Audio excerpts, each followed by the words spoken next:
కీర్తన గ్రంథము 65వ కీర్తన 2వ వచనాన్ని అందరం కలిసి చదవడానికి ప్రయత్నిస్తాం. 65వ కీర్తన 2వ వచనం.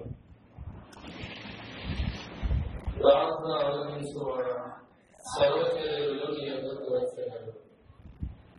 ప్రార్థన ఆలకించువాడా.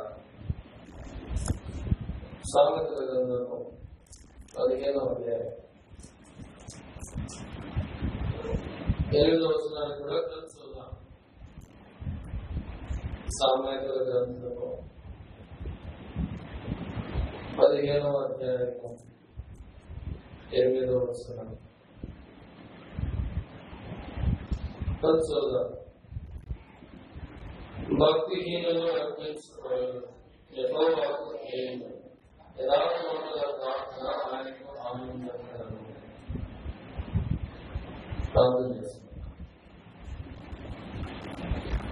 ప్రేమల తండ్రి, పరిశుద్ధుడైన మా దేవ, జీవాధిపతి, సర్వకృపలకు ఆధారమైన వాడ, వాత్సల్యతలో సంపూర్ణ, నీ కోపంలో రేపుకొనక పలుమార్లు మా విషయమే అణుచుకున్నవాడ, విసిరి వెళ్ళి మరలి రాని గాలి వలె ఉన్నానని మమ్మల్ని జ్ఞాపకం చేసుకున్నవాడ, కేవలం శరీరంలోని మమ్మల్ని జ్ఞాపకం చేసుకుని మాటల కరుణ చూపిన దేవస్తోత్రాలు.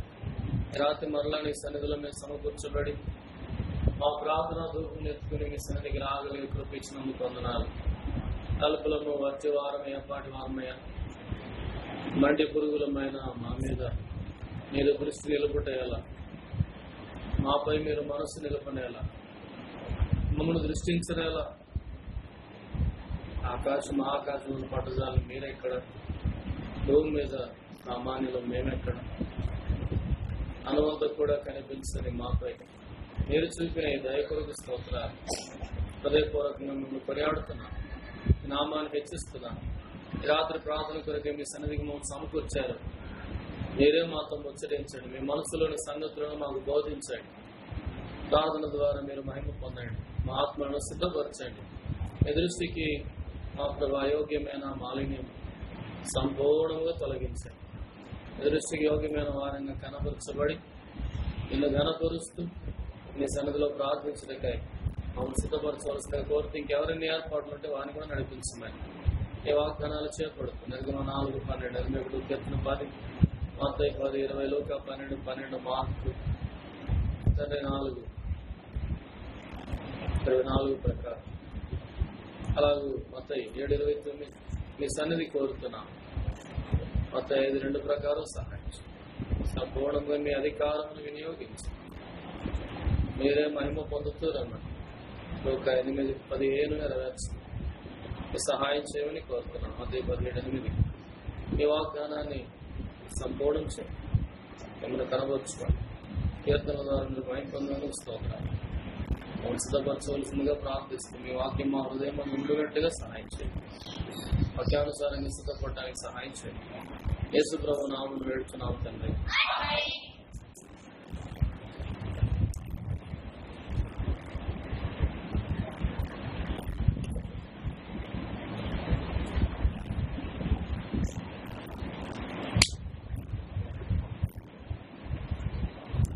దేవుడు ప్రార్థన ఆలకించేవాడు. మనము సర్వశరీరమైన మనం ఆయనకు ప్రార్థించేవాడు. ఆకలిలో కావచ్చు, సమస్యలో కావచ్చు, ఇబ్బందుల్లో కావచ్చు, అనారోగ్య పరిస్థితి కావచ్చు, ఆపదలు తరుముతోడవచ్చు, లేక పాపముల విషయమై పశ్చాత్తాపం కలిగి ఆయన సన్నిధికి వచ్చి ఏ రీతిగా ఆయన సన్నిధికి మనం వచ్చినా మనల్ని దోషవైగా చేర్చుకునే దేవుడు క్రీస్తువారు. కాబట్టి ఆయన దగ్గరికి మనం వచ్చినప్పుడు మనం ప్రార్థిస్తే ఆ ప్రార్థన ఆయన అంగీకరించి మనకు జవాబు ఇచ్చేవాడుగా ఉన్నాడు.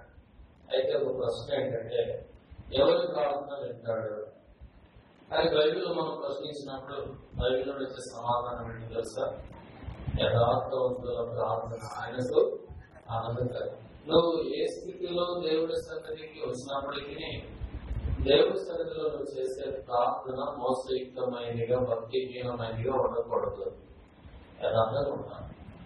యథార్థంగా ప్రార్థించినప్పుడే దేవుడు ఆలోచిస్తాడు. కాబట్టి యథార్థవంతుల ప్రార్థన చెప్పండి. సరే, యథార్థవంతుల గురించి మనం ఇంకా ధ్యానించడానికి ఆరంభించలేదు.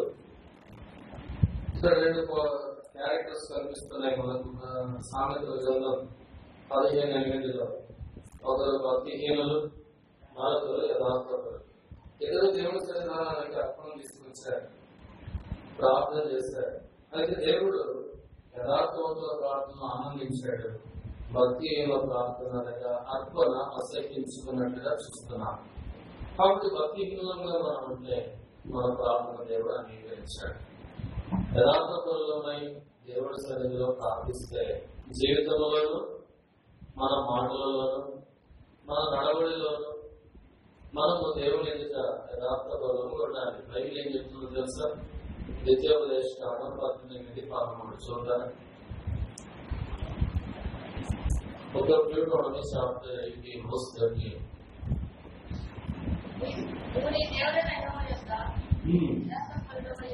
నీవు నీ దేవుడైన యెహోవా యొద్ద యథార్థపరుడుగా ఉండాలి అని చెప్తుంది దేవుడు. కాబట్టి దేవుడితో నీకు సంబంధం ఉంది. నువ్వు దేవుని పెట్టవు, దేవుడి సన్నిధికి వచ్చావు, దేవుని ఎంతోకి వచ్చావు. ఆయన ఎంతకు వచ్చావని ఎంత మాత్రం చూస్తున్నాయి. కాబట్టి నీ దేవుడైన యెహోవా యొద్దకు వచ్చినప్పుడు దేవుడైన యెహోవా యొద్ద ఎలా ఉండాలి? యథార్థంగా ఉండాలి. నీలో యథార్థత కనిపించాలి. అర్థమైందా? ఏ వేషధారణ కానీ, మోసములు కానీ, అక్రమమైన బ్రతుకు కానీ లోపల ఉంచుకొని దేవుడి సన్నిధానంలో భక్తిహీనంగా కనబడుతూనే ప్రార్థన తీసుకొస్తే దేవుడు దాన్ని స్వీకరించలేడు.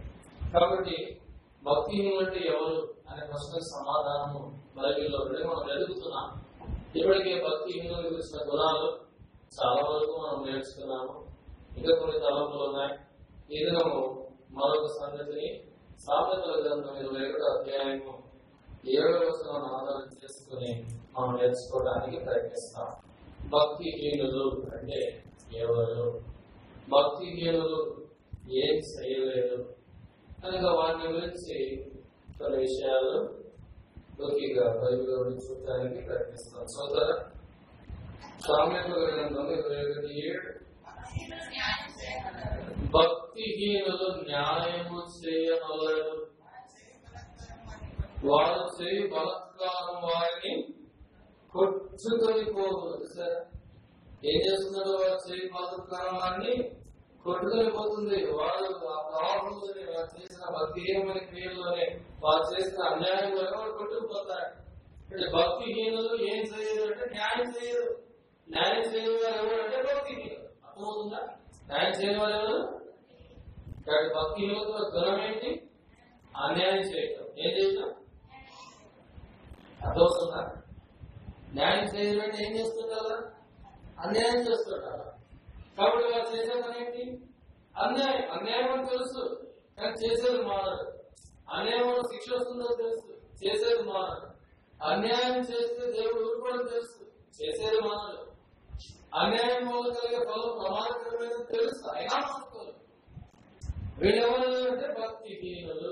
భక్తిహీనులు అని బైబిల్ ఎవరు ఉద్దేశించింది? దగ్గర మొదటి కాలంలో అన్యాయస్తులను అనగా న్యాయం చేయలేని వారిని భక్తిహీనులు అని బైబిల్ చెప్తుంది. అంటే వాడు ఎప్పటికీ న్యాయం చేయలేడు. అర్థమవుతుందా? వాడు ఎప్పటికి ఏం చేయలేడు? వాడి మటుకు వాడు న్యాయం చేసుకుంటాడు కానీ ఎవరికి వాడు న్యాయం చేయలేడు. వాడు బలత్కారం చేయడానికి చూస్తాడు. ఎంతసేపు బలవంతంగా లాక్కోవాలా, ఏదైనా చేసి లాక్కోవాలా. బలత్కారం అంటే ఏంటి? నాది కాదు కానీ నాకు కావాలి. నాకు కావాలన్నప్పుడు ఏం చేయాలి? నేను చేసే ప్రయత్నం చేయాలి. నేను ఎలా చేయాలో, ఎలా చేస్తే నా చేతికి చిక్కుందో చిక్కేటట్లుగా నా వంతు ప్రయాసం, నా వంతు ప్రయత్నం, నా వంతు కృషి, నా వంతు కష్టం దానికోసం. అర్థమైందా? నేను చెల్లించడానికి సిద్ధపడతాను. ఎందుకంటే నాకు నచ్చింది, నాకు కావాలి అంతే. ఎంత బాగైనా సరే నేను సిద్ధం. దాన్ని బలత్కారం అంటారు. రైట్.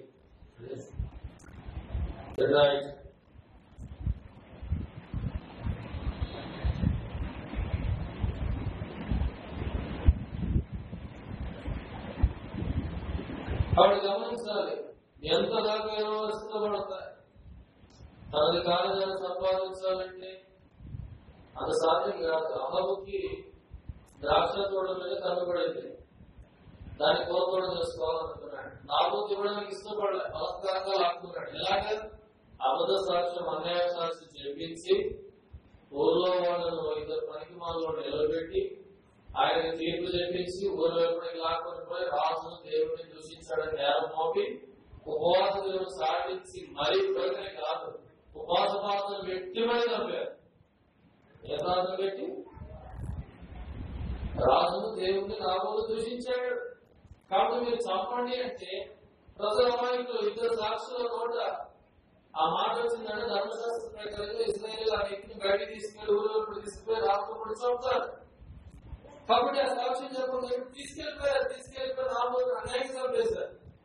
ఇప్పుడు రాబోతు భూభాగాన్ని స్వాధీనం చేసుకున్నాడు అహాబు. దీన్ని ఏమంటారంటే బలత్కారము అంటారు. నీకు చెన్నను దాన్ని ఆశించడం, అది స్థలమైన, వస్తువైన, ధనమైన, స్థానమైన, వ్యక్తి అయినా నీ చెన్నదాన్ని కారణాన్ని కోరుకుని దాన్ని సంపాదించడానికి నీ ప్రయత్నాలు శాశ్వతంగా ప్రయత్నించి నీ బలం ఉపయోగించి సంపాదించగా బతుకుతారు. కాబట్టి ఏమైనా సహోదరులు గమనించాలి. కానీ భక్తులు బలత్కారం చేయడానికి ఇష్టపడతారు కానీ న్యాయం చేయడానికి ఇష్టపడరు. మరి దేవుడి గుణం ఏంటి అంటే బైబిల్ చెప్తుంది, నా మాట కాదు. చూడండి, యెషయా 61 దేవుడి స్వభావం ఏంటి? మరి దేవుడి బ్రతుకు అలా ఉండొచ్చా? సరే, ఏదైనా న్యాయం చేస్తే యెహోవాను నాకు ఇష్టము, ఒకడు అన్యాయముగా ఒకటి సొత్తును అపహరించుగా నాకు అసహ్యము. అదొక దేవుడు ఏమంటే నాకు ఇష్టం లేదు, నాకు అసహ్యం, అసహించుకుంటా. బలత్కారంగా ఒకటి సొమ్ము లాక్కోవడం, ఒకటి చెందిన సొత్తు ఒకటి లాక్కోవడం, దాన్ని సంబంధించడం కానీ దాన్ని తీసుకోవడం కానీ దాన్ని అవసరం నుంచి బలత్కారంగా లాక్కోవడం కానీ ఇష్టపడే కానీ కాదు, నాకు అసహ్యం ఉంది. సరే, దేవునికి న్యాయం చేయడం ఇష్టం. దేవుని ప్రజలు కూడా ఎలా ఉండాలి? న్యాయం చేయవారుగా ఉండాలి, న్యాయవంతులుగా ఉండాలి. అన్యాయస్తులు దేవుడి రాజ్యానికి హక్కుదారులు కానీ మీకు తెలియదా అంటాడు. కాబట్టి ఎందుకు అన్యాయం చేస్తే, ఎందుకు న్యాయం చేయలేకపోతున్నాం? మనిషి న్యాయం చేయలేకపోవడానికి కారణాలు ఏంటి? ఎందుకు న్యాయం చేయకుండా ఉన్నాడు? ఎవరు న్యాయం చేసేది, ఎవరు న్యాయం చేయలేదు? దాని గురించి బైబిల్ గ్రంథంగా 7 సంగతులు మనం చూడడానికి ప్రయత్నిస్తాం. అన్యాయం చేసేవారు భక్తులు అనేది మనకు స్పష్టమైంది. అయితే వారు ఎవరైనా మనుషులే కదా, భక్తులైనా భక్తులైనా వారు మనుషులే. కాబట్టి కొన్ని సందర్భాల్లో మన జీవితంలో కూడా మనం అలాంటి రాంగ్ స్టెప్ వేస్తాం. అన్యాయం చేయడానికి, న్యాయం చేయకుండా ఉండడానికి కారణాలు ఏంటి? కొన్ని సందర్భాలు బైబిల్లో మనం చూడడానికి ప్రయత్నిస్తాం.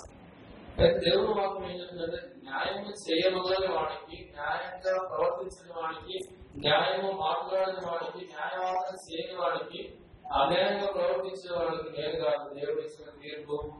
దేవుడు చెప్పే మాట ఏంటో తెలుసా? 2 విషయాలు చదవండి బైబిల్లో. ద్వితీయోపదేశకాండం 25వ అధ్యాయం 16వ వచనం. ద్వితీయోపదేశకాండము 25వ అధ్యాయం 16వ వచనం. అన్నగా కాదు,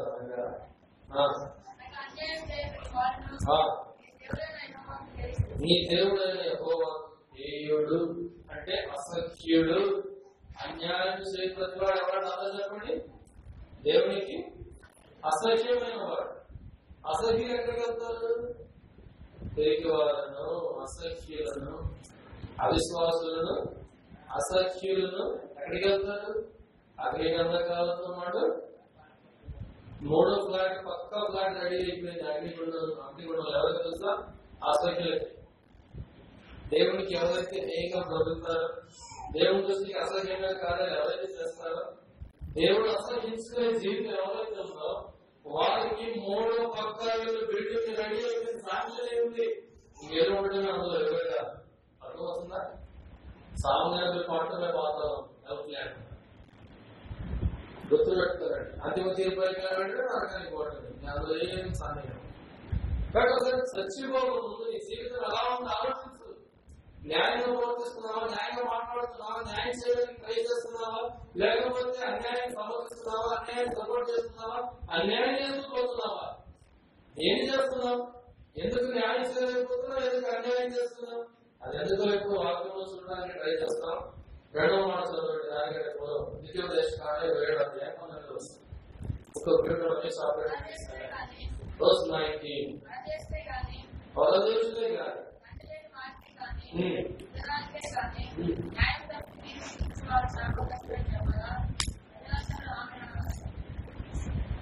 ప్రజలందరూ ఏమన్నారట? ఇప్పుడు మీరు అందరూ ఏమన్నారు? ఆమేన్ అన్నారు. గట్టిగా అనండి. ఎవడు వాడు? అన్యాయం చేయలేని వాడు, అన్యాయం చేసేవాడు దేవుని చేత ఏమంటాడట? శపించబడతాడు. వాడు శపింపబడదు కాక అనగానే ఆమేన్ అన్నారట ప్రజలంతా, దేవుని ప్రజలు. ఒకసారి విచారించడం మంచిది. ఏ విషయమైనా సరే యథార్థంగా పరిశీలించి అర్థమైందా, ఒక పక్కే కాకుండా వాది పక్షం కాకుండా వాది ప్రతివాది ఉన్నప్పుడు న్యాయం విచారించి ఏది న్యాయం అయితే దానిలో సమర్థించడం మీ ఆత్మక్షేమం, మీ క్షేమం. లేదంటే దేవుడి శాపం మీకు కొన్ని జాగ్రత్త మర్చిపోవడం. సరికొత్తమానంలోకి వెళ్తాం. ఎందుకు? న్యాయశాస్త్రం మొదటి విషయం నిర్గమాకాండం.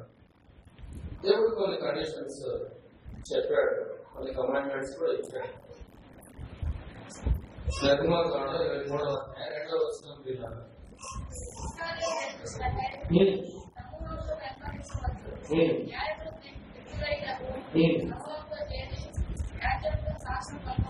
వ్యాజ్యంలో సాక్ష్యము. ఒకసారి ఆలోచించండి, ఏమంటున్నాడు? దుష్కార్యం చేయటమే సమూహంతో కలుసుకోకూడదు అంటున్నాడు. తర్వాత న్యాయమును త్రిప్పివేయడానికి. అబ్బో, ఏం తిప్పేస్తున్నారట?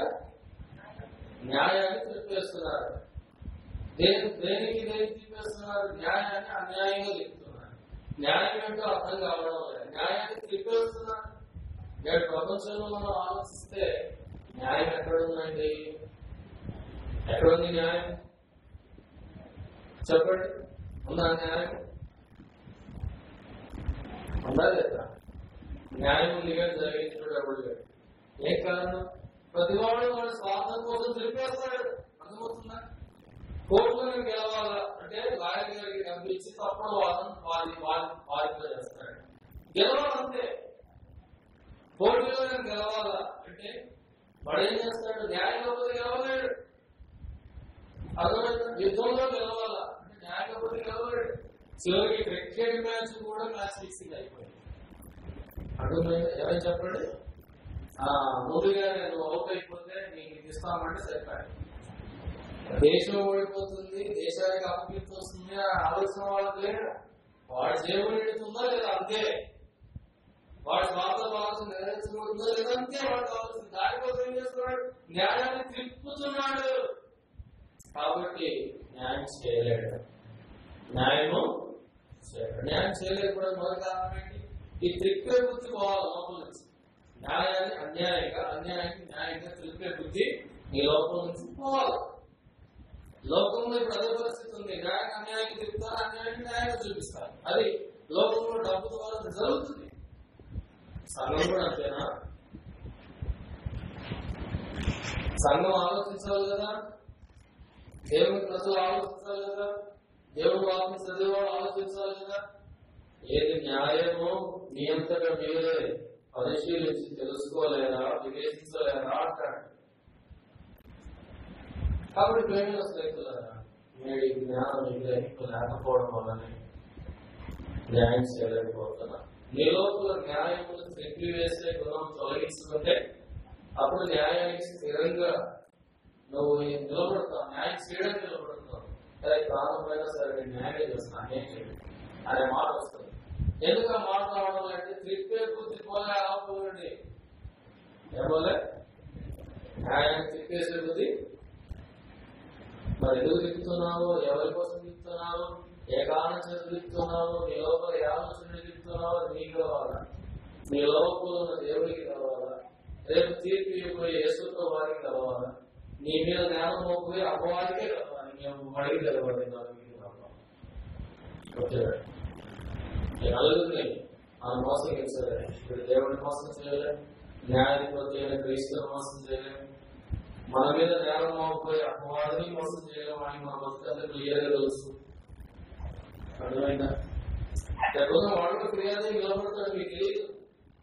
ఇక్కడ ఏదైతే తప్పిపోయామో దేవుని వాక్యాన్ని పక్కన పెట్టి దేవుడికి కాదని, మనకు అనుకూలంగా ఉన్నాయని, మనకి ఇష్టమైనది, మనకి మనకు నచ్చిందని మనం ఏదైతే కోరుకొని దేవుని వాక్యానికి విరోధంగా సొంత ఆలోచన చేసుకొచ్చామో దానంతటి విషయంలో నేరస్తులు పోతున్నాము. నేరస్తులమైన విషయం కొరకు మన మీద పోతున్న పాపక్షం ముందు చట్టమాడి చంపడానికి రెడీ ఉన్నాడు. అలా చాలా మంది తెలియదు నిజంగా అపవాదాన్ని కూడా చేసుకున్న ఒకటే మనం విమర్శ చేస్తామని అనుకుంటున్నారు. కానీ పొరపాటు. రేపు వాడు ప్రక్కన అపవాది ఫిర్యాది నిలబడతాడు. అర్థమవుతుందా? మర్చిపోవద్దు. యెహోషువ పక్కన ప్రధాన యాజకుడైన యెహోషువ పక్కన సాధారణ ఫిర్యాది నిలబడ్డాడట. ప్రకటన గ్రంథం 12వ అధ్యాయంలో చెప్పబడింది, దేవాదాత్తులు మన సహోదరుల మీద నేరం మోపువాడైన అపవాది తండ్రి యొక్క నేరం మోపుతున్నాడట.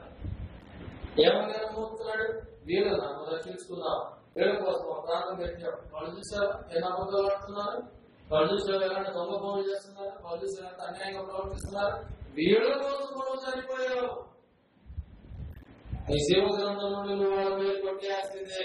నా రిజిస్టర్లో నా రికార్డులో వాళ్ళ పేరు పెట్టుకుంటే నాతో పాటు మనకు అనిపిస్తాను. నేను పోయినప్పుడు నాతో పాటు సంకేతం రావాల్సిందే. ప్రభా నువ్వు రక్షించుకున్నప్పుడు వీళ్ళ బ్రతుకులు వాళ్ళే మారలే. చూడు వాడు ఎంత దుర్మార్గంగా ఉన్నాడు. అర్థమవుతుందా? కాదు అని చెప్పడానికి అవకాశం లేదు. ఎందుకు? నీ జీవితం అది ఉంది. వాడు దేవుడి దగ్గరికి వెళ్ళినప్పుడు అబద్ధాలు చెప్పడు. మన దగ్గర అబద్ధాలు చెప్తాడు, మనుషుల దగ్గర కూడా అబద్ధాలు చెప్తాడు. దేవుడి దగ్గర అబద్ధాలు చెప్పడు. గుర్తు పెడతాడు. దేవుడి దగ్గరికి వెళ్ళినప్పుడు ఏం చెప్తాడు? వాస్తవం మాట్లాడతాడు. అర్థమవుతుందా? కాబట్టి గమనించాడు. పిల్లలైన స్నేహితులారా, న్యాయంలో తిరిగి వేసే బుద్ధి మంచిదిగా. దేని బట్టి సమూహానికి సపరేట్ గుంపెట్టుకుంది. ఇక్కడ 100% ఉన్నారు, ఆడదితో 100% ఉన్నారు. ఆ 1% 99% మంది యాడ్ చేస్తారు. నీ గుంపులో చేరతారు. పార్టీ గుంపులో చేరడానికి సందర్భం ఇది. దేవుడు బిడ్డలు ప్రభు కోసం నిలబడేది పోయి లోకస్తులు పార్టీలు మారినట్టు అటు కాసి ఇటు కాసి ఆలోచనకు న్యాయం ఏదైతే మాట్లాడు, న్యాయాన్ని విచారించు. ఎందుకు న్యాయాన్ని తిప్పేస్తావు? కళ్ళు కనిపించడంలే న్యాయం ఎందుకు తిరిపేస్తాం? ఆలోచన పనిచేయడంలే న్యాయం ఎందుకు తిప్పేస్తాం? అక్కడ న్యాయం తిరిపే బుద్ధి నీ లోపల నుంచి బయటికి పోతే అప్పుడు ఏం చేస్తావు చెప్పండి? న్యాయం చేస్తావు. ఒకవేళ స్వభావం నీలో పోలేదు అనుకో, ఏం చేస్తావు? తిప్పేసే బుద్ధి ఎలా ఉంది కాబట్టి న్యాయాన్ని అన్యాయం చేస్తావు. అన్యాయాన్ని న్యాయం చేయగలవు, మార్చిపడేయగలవు. అది సాధ్యం. అట్లాంటి వారు దేవుని దృష్టిలో బాధ్యత. రెండు, ఎందుకు న్యాయం చేయలేకపోతారు? అదేమి కారణం. మీకు ఎక్కువ వివరాలు సమయం లేదు, జాగ్రత్త గమనించారు. 19:15 అన్యాయం తీర్పు తీర్చకూడదు, బీదవాడిని పక్షపాతము చేయకూడదు, గొప్పవాడిని అభిమానము చూపకూడదు, న్యాయమును బట్టి నీ పొరుగువానికి తీర్పు చెప్పాలి. అర్థమవుతుందా? ఎందుకు న్యాయం చేయలేకపోతున్నారంటే ఇక్కడ ఒక విషయం ఉంది. అదే తెలుసా? పార్షియాలిటీ, అంటే పక్షపాతం.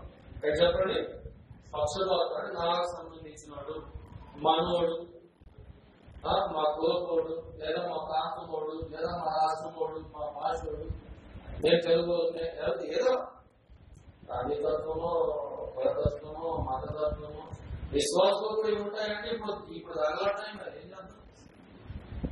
ప్రధాన తయారైంది సమాజం. మనం న్యాయమాన్యాన్ని విచారిస్తున్నారు. మనము ఇది ఎక్కడ నేర్చుకున్నారు? దైవం దగ్గర నేర్చుకున్నారు. అర్థమవుతుందా?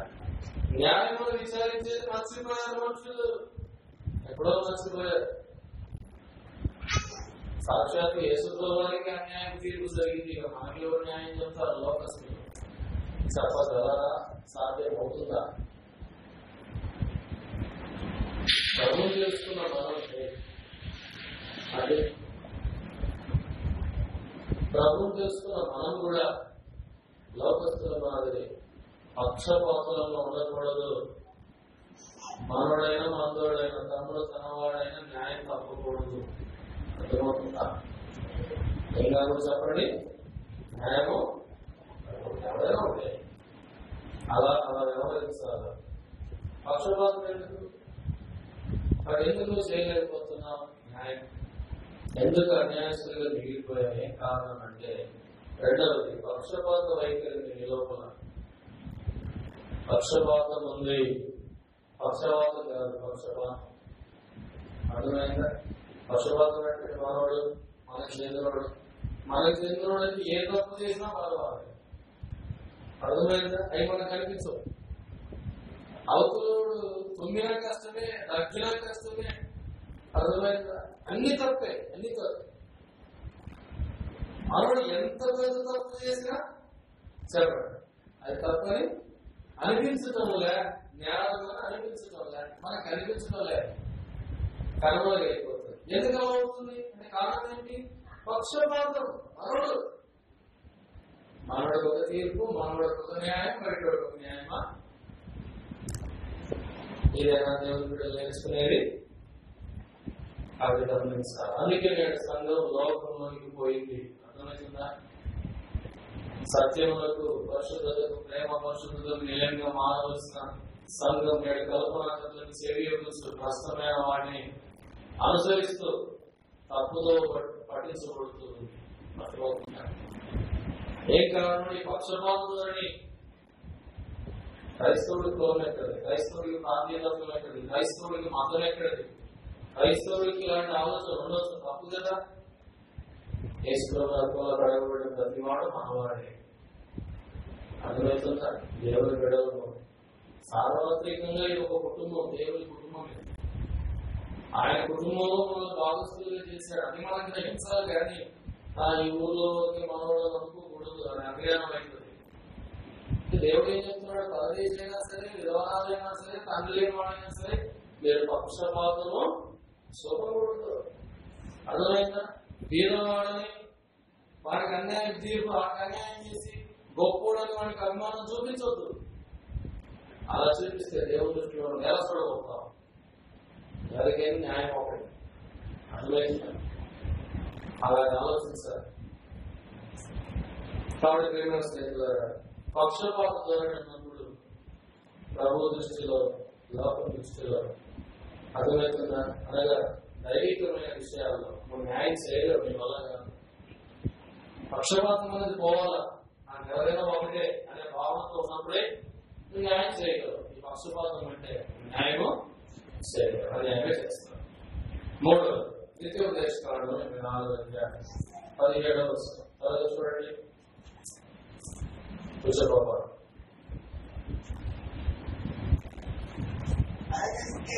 పరదేశికే కాదు, తండ్రి లేని వాడికే కాదు, న్యాయము తప్పి ఇక్కడ ఏం తప్పింది చెప్పండి? న్యాయము తప్పి. దేవుడు వాక్యంలో ఏముందంటే సర్వశక్తుడు న్యాయము తప్పడు. దేవుడు ఎవరక న్యాయము తప్పని వాడు. మొదటేమో న్యాయాన్ని దిప్పేస్తున్నారు, రెండోదేమో పక్షపాతం చూపిస్తున్నారు, మూడోది ఏంటి? అది న్యాయము అన్యాయం అవసరం లేదు, తప్పారు పూర్తిగా. ఏం చేశాడు? న్యాయము తప్పారు. న్యాయం కనిపించడం ఇప్పుడు యెషయా గ్రంథం 59వ అధ్యాయంలో దేవుడు ఒక మాట ఎలాగో చాలా బాధతో ఈ మాట అన్నాడు. చూడండి ఏమన్నాడు? 14వ వచనం 59:14. న్యాయమునకు ఆటంకము కలుగుతున్నది, నీతి దూరమున నిలుచుచున్నది, సత్యము సంత వీధిలో పడి ఉన్నది, ధర్మము లోపల ప్రవేశింపనేరదు. 15వ కూడా సత్యము లేకపోయింది, చెడుతనమును విసర్జించువాడు దోచబడుతున్నాడు. న్యాయం జరగకపోతే యెహోవా సూచనలు అది ఆయన దృష్టికి ప్రతికూలమై ఉన్నది. చూసారా ఎందుకు జరగడంలే? తప్పిపోతున్నారు, న్యాయం తప్పుతున్నారు. అది న్యాయం అని తెలిసినా కూడా దాన్ని తప్పించేసి అన్యాయం చేస్తున్నారు. నేను మాట తప్పనండి, నేను న్యాయం తప్పనండి, ప్రాణమైనా సరే నేను న్యాయం తప్పేది లేదు అనే ఖచ్చితమైన తీర్మానం మీలో ఉంటే నువ్వు నిలబడగలవు. అర్థమవుతుందా? ఒకనాడు మోషే గారు చూశారు, పెద్దవాడైన తర్వాత ఇశ్రాయేలు ఐగుప్తులు కొడుతుంటే ఆయన ఏం చేశాడంటే వెళ్ళి విడిపించి ఐగుప్తిని బాధపడిన రక్షించి ఐగుప్తిని చంపేశాడు. నెక్స్ట్ డే ఇద్దరు సహోదరులు పోట్లాడుతున్నారు. ఇద్దరు పోట్లాడుతున్నప్పుడు అన్యాయం చేసిన వాడిని చూసి అంటే ఏమన్నాడు చూడండి. నిర్గమాకాండం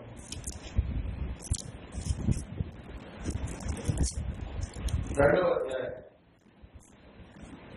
నిర్గమాకాండము 2వ అధ్యాయం 14వ వచనం. అప్పుడు అతడు అన్యాయం చేసిన వాడిని చూసి నీవేళ పొరుగువాడిని కొడుతున్నావు అనగా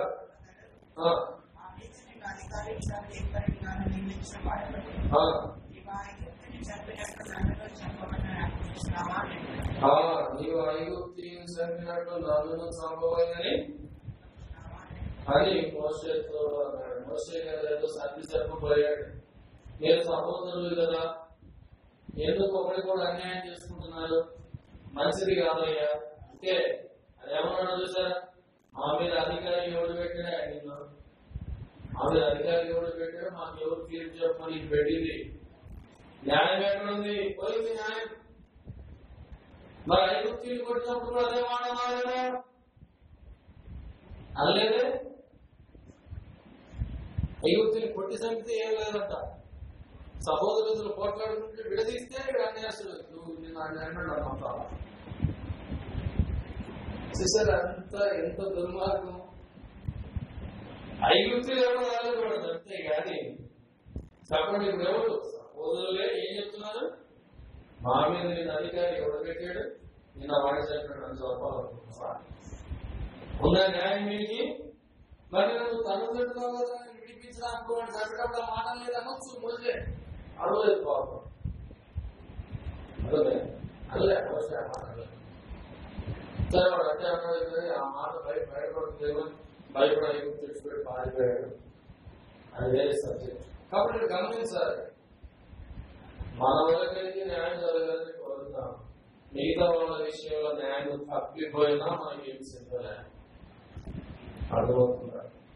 కాబట్టి న్యాయము తప్పిస్తున్నాము కనుకనే, న్యాయం మనం నిలవబడడం లేదు కనుకనే, న్యాయం కొరకు నిలవబడడం లేదు కనుక నువ్వు చేయగలవు. న్యాయం కొరకు నిలబడేవాడు న్యాయం చేస్తాడు, న్యాయం తప్పించేవాడు ఏం న్యాయం చేస్తాడు? ఆ న్యాయంగా చేస్తాడు. ఏం చేస్తాడు చెప్పండి? న్యాయము తప్పిపోవడం దేవుడు చూస్తాడు. ఆకాశం నుండి ఆయన చూసి ఆయన దృష్టికి ప్రతికూలంగా అనిపిస్తుంది. ఏం దిగులు ఎట్లా తయారయ్యారు? న్యాయం తప్పించారు, న్యాయం తప్పి తీర్పు చెప్తున్నారు.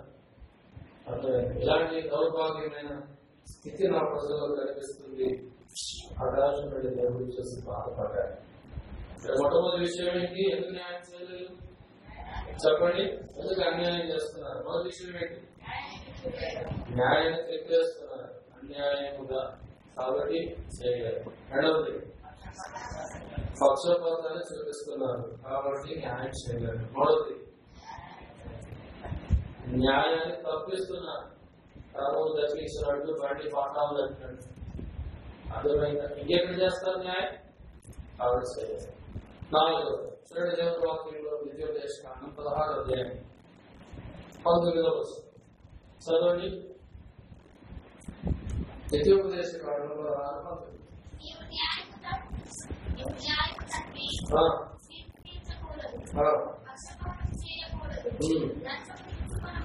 ఏం పుచ్చుకోకూడదు? లంచం పుచ్చుకొనకూడదు.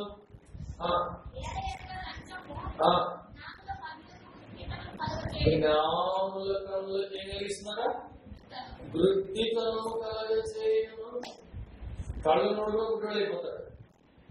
దేనివల్ల? లంచం వల్ల. లోకస్తులు చేసేదానికి లంచమనే పేరు పెట్టారు. మరి విశ్వాసులు చేసేదానికి ఏం పేరు పెట్టారు?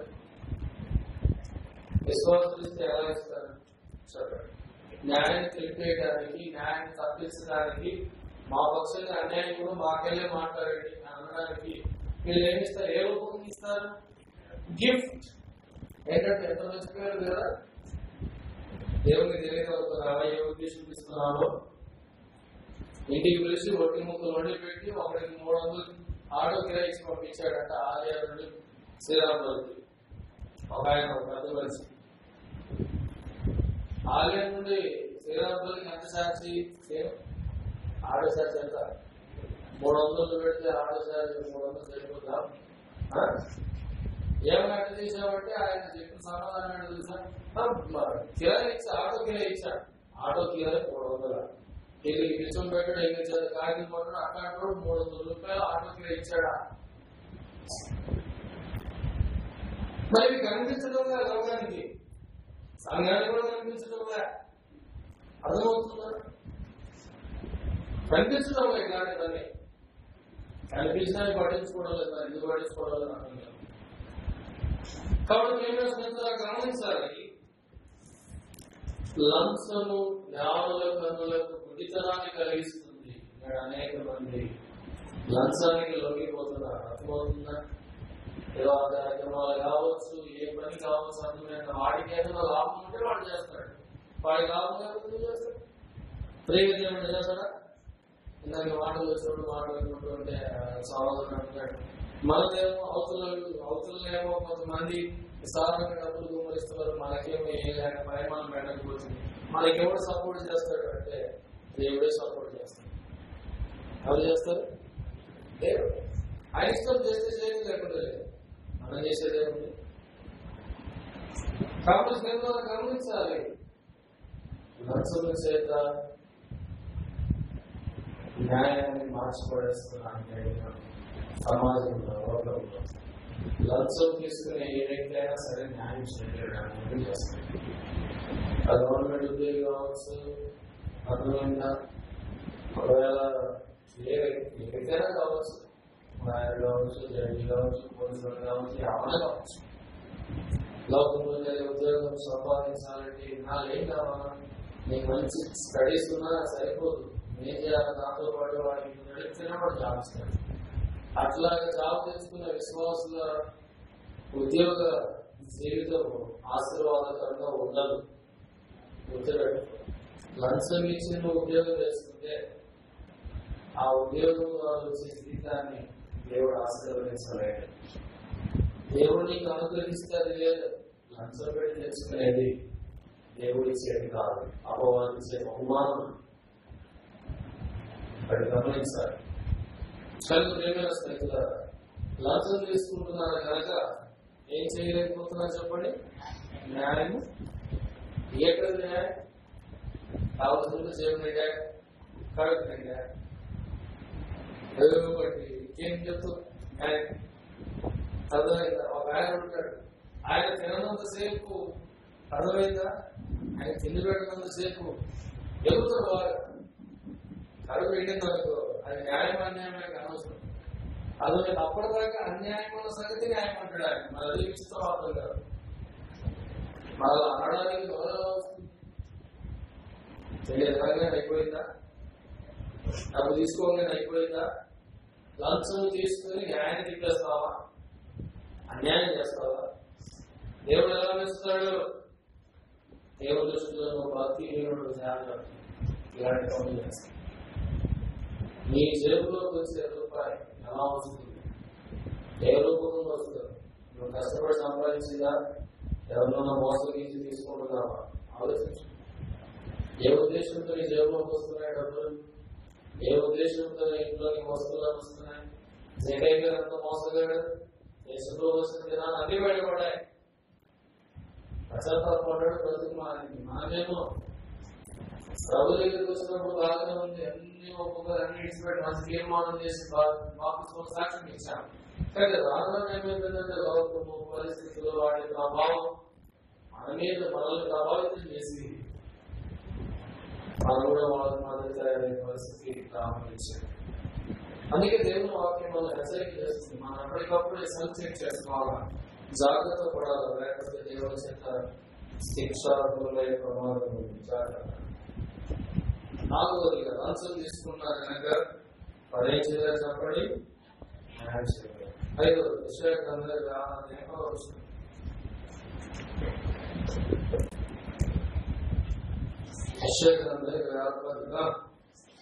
దుస్తులకు దయచూపిన వారి నీతిని నేర్చుకోవాలి. వారు ధర్మక్షేత్రంలో నివసించినప్పటికీ యెహోవా మహత్యమును ఆలోచించక అన్యాయం ఎందుకు చేస్తున్నారు? అన్యాయం చెప్పండి. యెహోవా మహత్యమును ఆలోచించక అంటే దేవుడి గురించి ఆలోచన బాగుందా?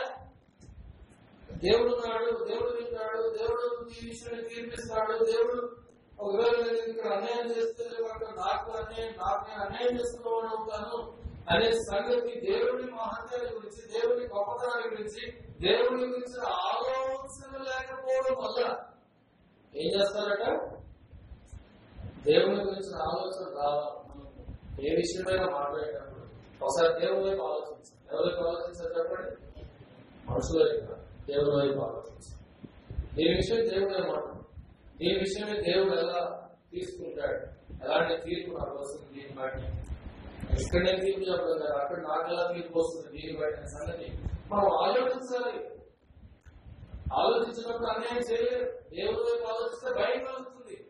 అర్థమవుతుందా? యెహోషాపాతు ఆ న్యాయం ఇచ్చేవారు నియమించినప్పుడు అంటాడు, మీ దేవుడని ఎక్కువ భయం మీ మీద ఉంటుంది కాక అంటాడు. ఆ తీర్పు చెప్పేటప్పుడు మీ మీద ఏముండాలా? ఎక్కువ భయం ఉంటుంది మీ మీద అంటాడు. ఆ న్యాయపూర్తులు నియమించినప్పుడు అదంటే మనం జాగ్రత్త పడతాం. ఆయన గురించిన ఆలోచన మన హృదయంలో ఉందనుకో, అమ్మో దేవుడు దహించు అగ్ని కాబట్టి ఇలాంటి విషయాలు చేయలేని భయపడతాం. జాగ్రత్త పడతాం. కాబట్టి ఆ ఆలోచన మనకు రానప్పుడే అన్యాయం చేసే ప్రమాదం ఉంది. 6వది యెషయా గ్రంథం 1వ అధ్యాయం 17వ వచనం. కీడు చేయడం మానడు, న్యాయము జాగ్రత్తగా విచారించుడి అంటున్నాడు. న్యాయం ఏం చేయాలంట? జాగ్రత్తగా. అంటే న్యాయం చెప్పేటప్పుడు, న్యాయం చేసేటప్పుడు, న్యాయం చేయాలంటే చేసే వ్యక్తికి జాగ్రత్త అవసరం. ఏమవసరం? అజాగ్రత్త పడడం కాకూడదు. ఎక్కడ ఏదో చెప్పేది నోటికి వచ్చింది. అర్థమైందా? పరిస్థితులు బట్టి, మనుషులను బట్టి, ఆ సమయానికి ఏదో అనుకూలం ఉందని అట్లా చెప్పేయకూడదు. జాగ్రత్తగా విచారించాలా. విచారించడం అవసరం. రెండవది జాగ్రత్తగా విచారించడం తర్వాత తీసుకోవాలి. ఎవరో ఏదో చెప్తే కాదు. ఎప్పుడైతే జాగ్రత్తతో విచారిస్తావో న్యాయం చేయగలుగుతావు. అజాగ్రత్తగా ఎప్పుడైతే ఉంటావో అన్యాయమే చేస్తావు. తెలియకుండానే. అర్థమవుతుందా? 7వది మీకా గ్రంథం 6వ అధ్యాయం వస్తుంది. చదవండి. అది త్వరగా. మనుషుడు ఏది ఉత్తమమో అది నీకు తెలియజేయబడింది. న్యాయంగా నడుచుకోండి, కరికరము ప్రేమిస్తుంది, దీనమనస్సు కలిగి మీ దేవుని యొక్క ప్రవర్తించుటై ఇంతే కదా యెహోవా నిన్ను అడుగుతున్నాడు. దేవుడు అడుగుతున్నాడట, ఓ నా ప్రజలారా, నా సంగమా, మీరు ఎలా ఉండాలా? దీనమనస్సు కలిగి. అర్థమవుతుందా? న్యాయంగా ప్రవర్తించండి. అర్థమైందా? న్యాయంగా ప్రవర్తించండి. నేను అడుగుతున్నా, నా కోరిక ఎప్పుడైతే దేవుని మనస్తత్వాన్ని, దేవుని తలంపులో, దేవుని బిడ్డగా నువ్వు గ్రహిస్తావో, అర్థమైందా? ఆయన దృష్టికి న్యాయమైన అదే చేస్తాను. ప్రభు దృష్టికి ఏది న్యాయం దాన్నే చేస్తాను. దాన్ని చేయడానికి నాకు నేర్పించు. న్యాయంగా ప్రవర్తించడం నాకు నేర్పించు అంటాను. అర్థమైందా? కాబట్టి ప్రేమ స్నేహితులు గమనించాలి.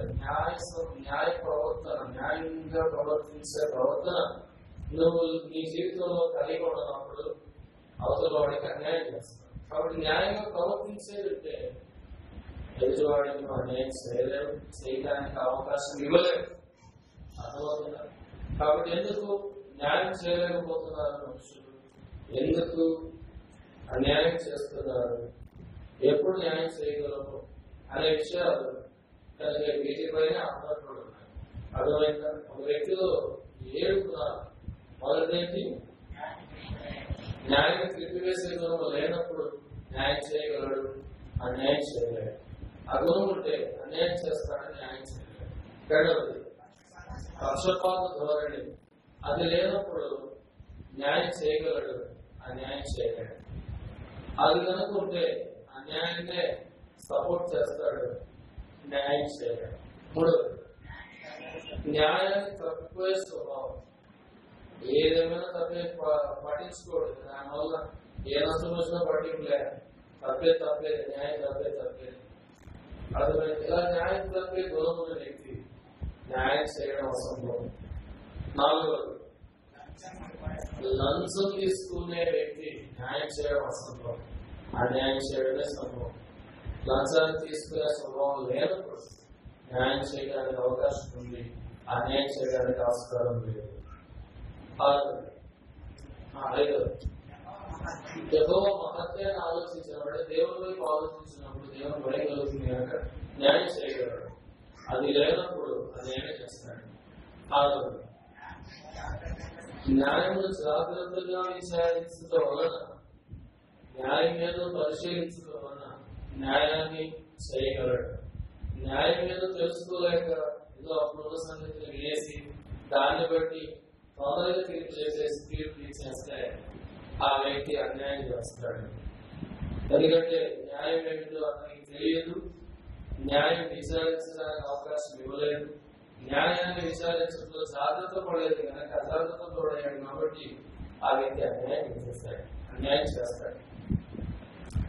ఏడవది న్యాయ ప్రవర్తన కలిగిన వాడు న్యాయం చేయలేడు. దేవుడు కోరుతున్నాడు న్యాయంగా ప్రవర్తించు. ప్రవర్తన ఉండాలా? న్యాయం ఉండాలి. అన్యాయస్తుల వరకు ప్రవర్తించకూడదు దేవుడు చెప్తున్నాడు. కానీ ఎప్పుడు న్యాయంగా ప్రవర్తించగలము అప్పుడే న్యాయం చేయగలరు. అన్యాయంగా ప్రవర్తించేవాడు న్యాయం చేయలేడు. కనుక భక్తిహీనులు న్యాయం చేయగలరు అన్నాడు. ఎందుకు చేయలేదు అంటే ఇదే దానికి కారణం. కాబట్టి ఒకవేళ న్యాయం చేయలేని గుణం కనుక నీ జీవితంలో ఉన్న 7 స్వభావంలో 7 విషయాలున్నా 7 ఒకటి ఉన్నా నువ్వు న్యాయం చేయలేవు. కాబట్టి దేవుని దృష్టిలో నువ్వు భక్తిహీనం దానివి. అలాగే నువ్వు ప్రార్థన చేసి దేవుడికి అన్నాడు సరిదిద్దుకొని ప్రభు దృష్టికి యోగ్యంగా యథార్థంగా ప్రార్థించు. దేవుని ప్రార్థనలో ఆనందిస్తాడు, ప్రార్థనకు జవాబిస్తాడు. మొదటిసారి ప్రార్థన చేస్తాడు. అంశాలన్నీ మీకు తెలుసు.